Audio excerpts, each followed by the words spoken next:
Una de las grandes diferencias que hay en la forma de enseñar artes marciales en Oriente y en Occidente es la siguiente que voy a intentar describir. En Occidente, cuando tú enseñas artes marciales, enseñas el movimiento que sea o la técnica que sea, lo repites un mínimo de 4 veces.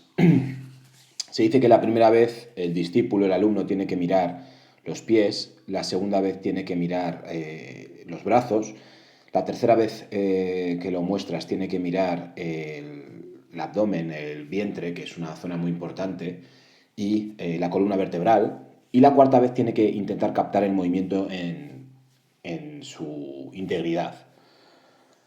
Realmente nunca se enseña así. Realmente enseñas el movimiento 15, 20, 30 veces y después haces correcciones particulares o lo que haga falta, ¿no?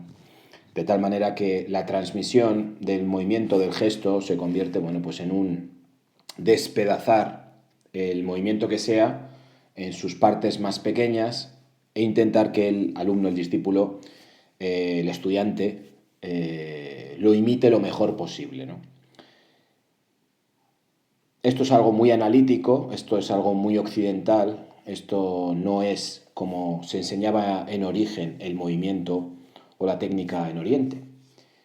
En Oriente lo que hacía el maestro era salía delante de los discípulos, hacía la técnica una vez y después se sentaba a observar. Las correcciones no existían, o si existían eran puntuales y después de muchísimo tiempo, y las reexplicaciones tampoco existían. Crea alumnos distintos, crea mentes distintas. Evidentemente en Occidente, si tú vas a enseñar una técnica y la enseñas una vez y te sientas a mirar, te quedas sin alumnos. Los alumnos están acostumbrados a que en la escuela se les diga, y esto es así, y quizás en la escuela sea muy positivo, cada vez que tengas dudas levanta la mano, cuando no entiendas algo levanta la mano. Y estamos en una sociedad donde el análisis, donde el desglose, donde el buscar las piezas para montar el complejo total está a la orden del día. Mientras que en Oriente la transmisión era completamente distinta porque para ellos desmenuzar una técnica era directamente matarla. El alumno tenía que captar el espíritu de la técnica, no tenía que captar los movimientos que componían la técnica, sino el espíritu que había detrás de la técnica. Y cuando uso la palabra espíritu, realmente no se puede entender correctamente lo que intento expresar porque la palabra espíritu es una palabra occidental. Para ellos no usarían este término como tal.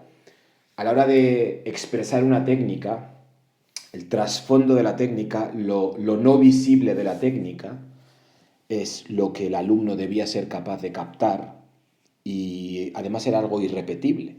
Por eso el maestro hacía la técnica una vez, a menos que no quedara satisfecho con lo que había expresado, ¿no?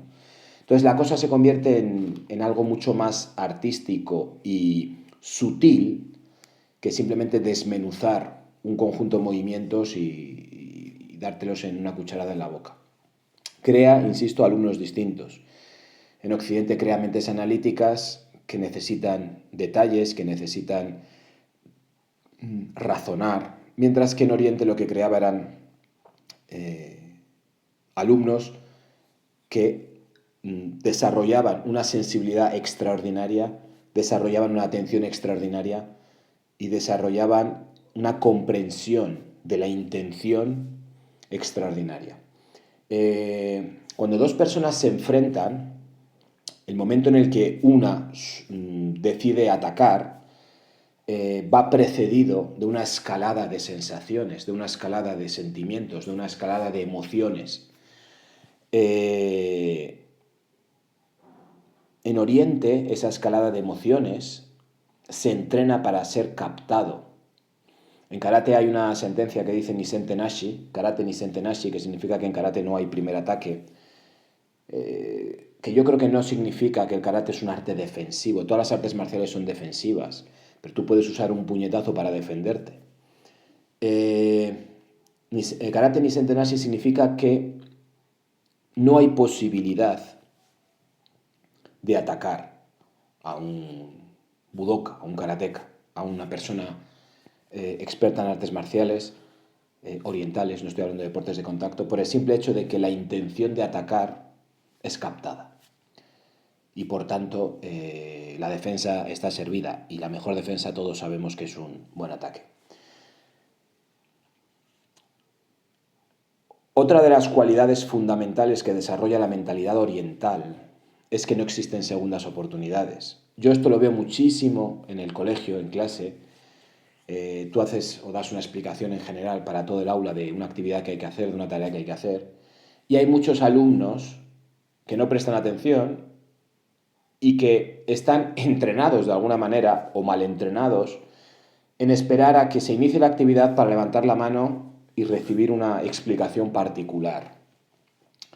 Esto estás malcriando al niño, malcriando al alumno, porque es fundamental entender que en la vida, en muchísimas ocasiones y con las cosas de mucho valor, de muchísimo valor, no suele existir segundas oportunidades.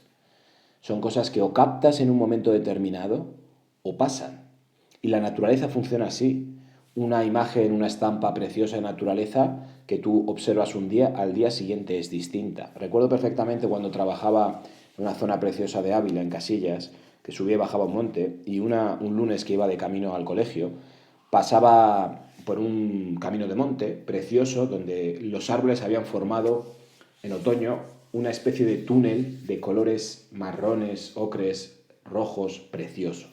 Y estuve a punto de detenerme para hacer una foto y dije, no, bueno, ya el lunes que viene haré la foto. Evidentemente al lunes siguiente esa estampa había desaparecido. Probablemente incluso al día siguiente, si hubiera pasado otra vez por ese túnel de hojas, esa estampa hubiera desaparecido. Es muy importante que nos demos cuenta que las segundas oportunidades siempre van a ser nefastas, siempre van a carecer del sabor de hacer las cosas a la primera y del sabor de hacer las cosas de manera genuina, porque las segundas oportunidades son una repetición que normalmente se basa en un error previo, y entonces ya innegablemente el sabor cambia. En ocasiones es imposible hacer las cosas bien a la primera y se necesitan segundas oportunidades, pero no podemos funcionar de manera automática pensando en que vamos a tener una segunda o una tercera oportunidad, porque, insisto, las cosas graves, importantes, pesadas de la vida suelen pasar una sola vez, suele haber una sola oportunidad. Y si estamos entrenados por nuestra cultura occidental o por nuestra forma de pensar o por lo que hemos mamado en la escuela o en el colegio o en la familia, de que, bueno, no te preocupes, si te sale mal ya lo intentamos otra vez y todo eso, que está muy bien para ciertos aspectos y contenidos de la vida, no podemos olvidar o dejar de enfocarnos en que en muchas ocasiones hay que hacer las cosas a la primera. Y para eso es importante, muy importante, poner toda la carne y atención en el asador para que salgan bien. Porque como aquel samurái que dudó, no sacó su espada cuando tenía que sacarle y le cortaron la cabeza, funciona en muchas ocasiones la vida de manera similar. Entonces te invito a que reflexiones qué actitud sueles tener tú frente a las cosas de la vida para valorar hasta qué punto tienes demasiada relajación frente a cuestiones importantes y piensas que, bueno, si no sale esta, ya saldrá la siguiente. He explicado en algún vídeo que los fracasos no desaparecen, no se diluyen en el pasado, sino que se acumulan en una mochila que llevamos detrás y que cada vez que cometemos un error, cada vez que tenemos un fracaso, esa mochila se carga. Nuestro recuerdo, nuestro pasado está cargado a nuestras espaldas metafóricamente, y una persona con muchos fracasos en la mochila es una persona que tiende al fracaso, porque para él la naturalidad es fracasar. Es muy importante cuando trabajas con niños exponerles a situaciones de éxito. Si un niño odia una materia, si un niño no quiere saber nada de escribir, de sumar, de restar, de hacer pruebas de matemáticas, tal, probablemente sea por el número de fracasos que ha acumulado a sus espaldas. Y la clave, el antídoto a esa situación es exponerle a contenidos, actividades, tareas que estén ajustadas a su nivel real, aunque sea 2 cursos por debajo, para que empiece a tener sensación de éxito y relacione ese contenido, esa tarea, con éxito. Y de alguna manera vas vaciando esa mochila y te vas vas cambiando tu mentalidad frente a esas tareas. En la vida pasa igual, insisto, hay que tener mucho cuidado con pensar que lo importante es participar, que lo importante es, bueno, haberlo intentado, que no pasa nada, tal, porque te puede generar una actitud muy laxa frente a los retos de la vida. Y la vida no perdona, o sea, la vida es una cinta que no para, y como decía un maestro mío, las facturas van a llegar a fin de mes, las cuestiones que tú hagas hoy van a tener sus resultados mañana, y por un lado es importante entender que todo lo que a uno le ocurre en el presente, en un gran porcentaje de parte, es responsabilidad de uno mismo, de las decisiones tomadas en el pasado, y que lo que haces hoy determina tu futuro. Tu futuro está siendo escrito ahora mismo. Por tanto, no podemos esperar a que va a pasar tal cosa o ya llegará el momento, no.